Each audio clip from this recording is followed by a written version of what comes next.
got started back about 1998 through the breakup of two different bands.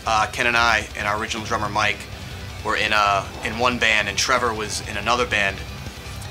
We needed a new vocalist at the time, so we've played shows together like, you know, everybody's bands, and we liked what Trevor was doing, so we convinced him to join the band.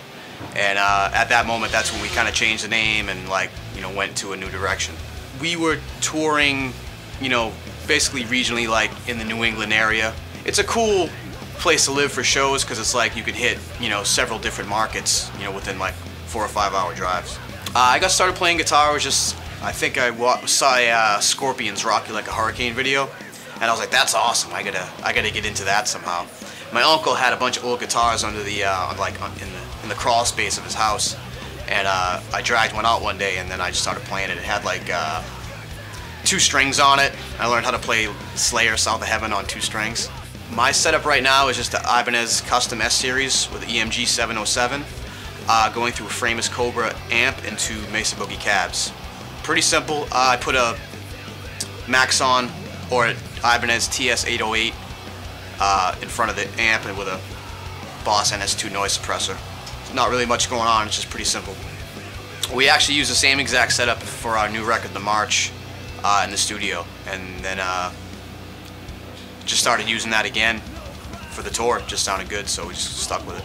This record doesn't really stick to any political or social themes. I mean, there's some songs about, you know, political issues, and there's other songs that are just about, you know, maybe Trevor, you know, a personal experience of his, or maybe a wacky dream that he had, or just like a story, you know, that he read about and thought would be cool to make lyrics for.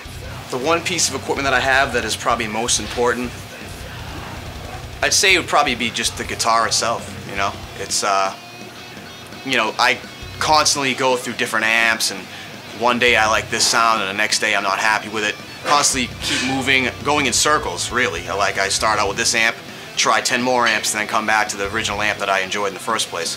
But the guitar always stays the same. The first time I heard about EMG was, I think a friend of mine had a guitar with the EMG in it, and I remember like how, like, you know, yummy it felt. You know, like when you chugged on it, it felt like you were eating like a sandwich. You know, it was like, you know, it had that type of sound.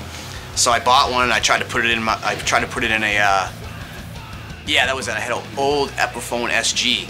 So I bought a EMG, and I tried to put it in. And I think I called like the EMG hotline because I messed it up, and like somebody had to walk me through the schematic because I had no idea what I was doing. So that was it, and that kind of started, you know, my love affair, I guess you could say, with that pickup. Our new record, The March, through Metal Blade Records, and we're very proud of it. It's our most musical sounding record, I guess. Very listenable, but still, you know, aggressive.